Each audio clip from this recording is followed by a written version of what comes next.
հատկապես Հայաստան դաշինքի իմ գործընկերները, նրանք վախ ունեն։ Դուք վախենում եք, հարգելի գործընկերներ, որ ես այստեղից բարձրանամ այստեղ։ Դուք շատ ուժեղ վախ ունեք դրանից, եւ ես ուզում եմ ձեզ հանգստացնել։ Հանգիստ եղեք, եթե ես ընտրվեմ, խոստանում եմ ձեզ համար ապահովել հաճելի ժամանց այս նիստերի դահլիճում։ Ինչի վախ ունեք ինձանից, որովհետեւ կներեք, դուք 5 տարի ինձանից փախած եք մանեկել։ 5 տարի շարունակ, երբ որ եկել է քաղաքացիական պայմանագիր խմբակցության անունից ելույթի ժամանակը, իսկ ես 90% դեպքերում ես եմ ելույթ ունեցել, երբ որ ես այնտեղից սկսել եմ մոտենալ այստեղ, դուք դահլիճից փախել եք, ժողովուրդ։ Ձեր մի մասը ինձ ասել է, պարոն Կոջարյան, գնանք ծխենք էլի, բան սենց, այս սենց երեխայական արդարացումներով։ Դուք փախել եք դահլիճից, վախեցել եք։ Բայց նույնիսկ այս դեպքում, հարգելի գործընկերներ, ես ուրախ եմ արձանագրել, որ կարևոր հետք եմ թողել ձեր քաղաքական ինքնության վրա։ Օրինակ, դժոխքի սաունդթրեքը ինքն իր մասին հիշեցրեց։ Այդ տարիներ անց երեխաները, պատանիները ցանկանան իմանալ, ով է եղել Քրիստինե Վարդանյան անունով ազգային ժողովի պատգամավորը։ Նրանք ընդհանրապես պետքա սերչ անեն դժոխքի սաունդթրեք արտահայտությունը եւ կիմանան, որ դա եղել է Քրիստինե Վարդանյանը։ Ճակատագրի հեգնանքով Տիկին Վարդանյան, որքան էլ որ դուք ինձ չսիրեք, դուք պատմության մեջ ամենաշատը մնալու եք շնորհիվ ինձ, Տիկին Վարդանյան։ Եվ դա ինձ համար հետաքրքիր եւ միևնույն ժամանակ հաճելի փաստ է։ Որքան էլ որ դաշնակցությունը չհավանի իմ տեխնացությունը, բայց քաղաքական հայդուկ արտահայտությունը, որ ներեք պարոն Խաչատրյանը այստեղ չդիմացավ եւ կրկնեց, որը ես եմ դրել շրջանառության մեջ, անընդհատ ձեզ հետապնդելու է պարոն Խաչատրյան։ Եվ ես կարող եմ բազմաթիվ արտահայտություններ ասել Աճարյանի բառարանից, չգիտեմ այլ բառարաններից, բայց դա դարձել է ձեր քաղաքական ինքնության կարևոր եւ անբաժան մասը եւ ես դա իսկապես ինձ համար հաճելի է։ Եվ ես պատկերացնում եմ ձեր վախերը, ասում եք, հապա որ հիմա հելա հոսավնդե, բա ինչ ա լինելու ժողովուրդ։ Հիմա ես մի շատ կարճ արձագանք կանեմ հայփոստի վերաբերյալ, որտեղ այնուամենայնիվ մի երկու բան է ասվել, որի շուրջ պետքա ես խոսեմ։ Դիվիդենդների հետ կապված պարոն Կարապետյան, ըստ հրապարակված հաշվետվության, դուք հիմա չեք լսում, բայց մամուլը հուսով եմ այդ վերնագիրը եւս կտանի, հայփոստի կառավարման, իմ կնոջ կառավարման ժամանակաշրջանում հայփոստը վճարել է պետությանը 1 միլիարդ դրամի դիվիդենդ։ Սա մեկ։ Ըստ հրապարակած նորից տվյալների 2024-25 թվականներին հայփոստի ֆինանսական արդյունքը բարելավել է 900 միլիոն դրամով։ Սա երկու։ Երբ որ դուք խոսում եք հայփոստի կառավարման արդյունավետության մասին, այս երկու թիվը 1 միլիարդ դրամ դիվիդենդ եւ 900 միլիոն դրամի, գրեթե 1 միլիարդ դրամի ֆինանսական ցուցանիշների բարելավումը, դա Հայկ Կոջարյանի կնոջ աշխատանքի արդյունավետությունն է։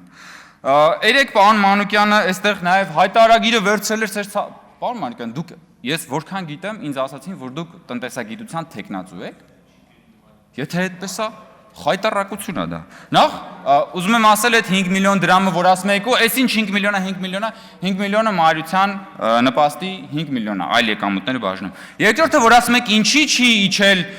բանը, մայր գումարը, հայտնի բան է, ժողովուրդ ջան, 4-րդ դասարանի երեխեն էլ գիտի, որ մարդիկ գնում են հիպոթեկով բնակարան ձեռք բերելու, վարկի մարման բանկա, անունիտետային, կարծեմ այդպես է կոչվում, մարման բանկա, տրամաբանություն կա, որ սկզբից տոկոսներից է գումարը գնում, հետո նոր մայր գումարից։ Ախր ոնց կարելի է այսքան պրիմիտիվ բանը չիմանալ, գալ եւ այստեղից ես բան անել, ինչ որ որտեղից իմանա, չնայած ես նայում եմ, իոք էլի որ ափսոս չէր Արծվիկ Մինասյանը, տարել եք եսի մուրեք դրել Արծվիկ Մինասյանին, խնդրեմ։ Հիմա տան մասին, ժամանակը քիչ է, տան մասին ես խոսել եմ, մանրամասն հրապարակել եմ Տիկին Գրիգորյան, այդտեղ համանման բնակարաններ իմ հետ, նաև ձեռք եմ բերել կարծեմ 9-10 հոգի, նույն քառակուսի մետրով,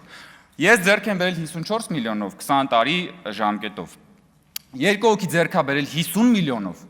մնացած մոտ 6 հոգին ձեռք է բերել 55 միլիոնով, սրանք բոլորը այդ եկամտահարկի բանում են, եւ ընդամենը 1 հոգի է պատմության ընթացքում այդ ժամանակաշրջանի, երբ որ ես հրապարակում էի այդ թվերը, որ ձեռք է բերել 60 միլիոնը։ Եթե 75 միլիոն է այդ տան արժեքը, ես ձեզ հենց հիմա հրապարակային օֆերտա եմ անում, Տիկին Գրիգորյան, վաճառեք այդ տունը 75 միլիոնով, այնը 20 միլիոնը տալիս եմ ձեզ, տարեք այն ինչ կեղծ ծնանկացման թեմա կար, գնացեք փակեք, ամոթել է այդ պատմությունները։ Եթե կարա, եթե որևէ մեկը կարա այդ տունը 75 միլիոնով վաճառի, հենց հիմա հրապարակային օֆերտա եմ անում։ Ձեր նման լրագրողներին, ովքեր որ կարան, խնդրեմ։ Բայց քանի որ տան մասին խոսք գնաց, ես ուզում եմ ուղղակի հիշեցնել, էլի դուք ոնց կարա գաք ստեղ խոսակ տների մասին։ Ես ձեզ հիշեցնում եմ, որ ձեր նախորդ խմբակցության ղեկավար Սերյան Օհանյանը այստեղ դատախազը այդ մասին հանդես է եկել ելույթով։ Ուրեմն կա հրապարակված բաներ, տեսաձայնագրությունը։ Ուրեմն Սևանի ափին, Արգելոցի մոտ, ձերք ապօրինի կերպով ձերք ա բերել տարածք, ապօրինի շին ու տուն ա սարքել, դղյակ ա սարքել այդտեղ։ Հետո ռազմական ոստիկանության աշխատակիցները տարիներ շարունակ պահակություն են արել այդ տանը, հասկանում եք, ու այդ ձեր դեմքն է, հարգելի գործընկերներ, ու դուք դեռ բարոյական իրավունք եք ձեզ վերապահում գալ եւ խոսալ մեր հիպոթեկով տների մասին, լուրջ եք ասում։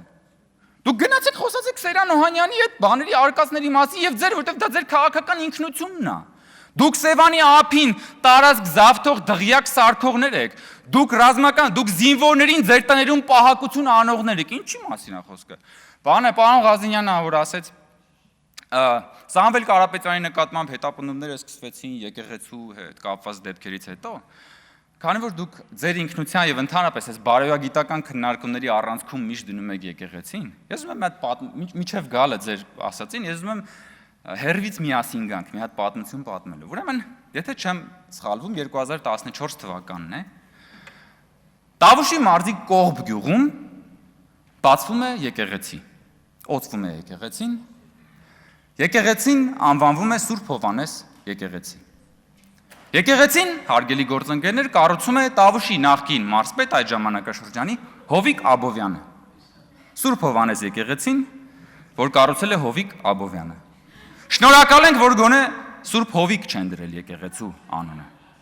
Եթե ձեզ թվում է, որ դա շատ անհավանական կարող է լինել Սուրբ Հովիկը, հետևեք պատմության ընթացքին եւ դուք կհասկանաք, որ դա ամենևին անհավանական չէր։ Եվ ուրեմն այդ օծման օրն է, օծմանը եկել են բաննա, Հովիկ Աբովյանն է կանգնած, անձամբ եկել է օծմանը Սերժ Սարգսյանը, Գարիկին երկրորդի կոնդակով, ուրեմն Հովիկ Աբովյանը պարգևատրվում է հայ եկեղեցու բարձրագույն Գրիգոր Լուսավորիչ ուրեմն բանով, շքանշանով, եւ այսպես ուրեմն միջավայրը շատ հոգեվոր ուրեմն աուրա է տիրում եւ պատին այնտեղ նաեւ եկեղեցում կախված է Լեոնարդո դա Վինչիի խորհրդավոր ընթրիքը նկարը։ Ես ուզում եմ դուք ես ուզում եմ դուք պատկերացնեք էլի այդ աուրան։ Եկեղեցին, Հովիկ Աբովյանը, Սուրբ Հովհաննես եկեղեցին, Սերժ Սարգսյանը, կոնդակը, Գրիգոր Լուսավորիչը, խորհրդավոր ընթրիքը պատի վրա դա Վինչին եւ գնում ենք Քրիստոսն է մեջտեղում, Քրիստոսի կողքը առաքյալներն են, ասենք, չգիտեմ, Թադևոսը, Մաթեվոսը, Բարդողոմեոսը եւ մեկ էլ հասնում ենք հաջորդին ու տեսնում ենք մարզպետ Հովիկ Աբովյանն է։ Հովիկ Աբովյանը մարզպետ, Ջոր, դուք ծիծաղալու է, չէ, լացելու է պարոն Վարդանյան։ Էսա կասեմ, էսա հիմա Ղազինյանն ասում է, էսի մեծ ինչ կապ ունի, հələ սպասեք, պարոն Ղազինյան, ու ափսոս ժամանակս քիչ է։ Ես ձեզ խոստացել եմ, որ հաճելի է լինելու ձեր համար, եթե ես ընտրվեմ։ Եվ ուրեմն, ու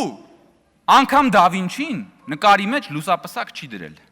Բայց չգիտես ինչու, Մայրաթորի նկարիչը Հովիկ Աբովյանին բանովա լուսապսակով է նկարել։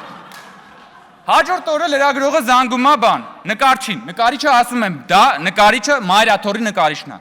Լրագրողը զանգում է, բարև, դուք եք նկարել, հա ես եմ նկարել, ասում է բա կներեք էլի, խի եք բանին Հովիկ Աբովյանին մցրել բանի մեջ։ Հա, չեմ հասցնի, հաջորդ նիստերը հələ այնքան նիստ ունենք։ Ասում է խի եք մցրել խորհրդավոր ընթրիքի մեջ, ասում է ուզում էի անակնկալ մատուցել։ Բախտներս բերել է, որ հանկարծ շատ հեռուն չի գնացել, թե չէ Քրիստոսի տեղը պատկերացնում եմ ինչ անակնկալ էր մատուցելու հաշվի առնելով Սերժ Սարգսյանի ներկայությունն այդտեղ։ Հիմա այն որ պարոն Ֆարմանյանը ասեց, որ գնացել եք Վեհարան։ Վեհարանում Սամվել Կարապետյանի նկարը հələ կար, լուսապսակով էր Սամվել Կարապետյանի նկարը։ Հասկացաք։ Հասկացաք, հարգելի գործընկերներ, թե ինչի մասին եմ խոսում։ Եվ երբ որ ասում հարգելի գործընկերներ, տունը, զինվորը, ռազմական ոստիկանության ծառայողները, սակրավորները, որոնց մահնա ցանկացել է Էդգար Ղազարյանը, այս ամեն ինչն է նկարագրում քաղաքական արժեքային համակարգը, որի կրողն եք դուք։ Եվ եկել եք ինձ մեղադրում եք, որ իմ կինը աշխատում է եւ ստանում է աշխատավարձ, այնինչ ձեզանից պահանջում են $200 միլիոն թալան։ Ափսոս ժամանակս քիչ, հա։ Եվ բայց ես ձեզ խոստանում եմ, ես հատկապես ձեզ շատ եմ խոստանում Հայաստան Դաշինքի գործընկերներ, ձեր համար շատ հաճելի ժամանակներ է սպասվում։ Շնորհակալություն։ Շնորհակալ եմ իմ գործընկերներին քաղաքացիական պայմանագիր խմբակցության իմ տեխնատությունը առաջադրելու համար։ Հա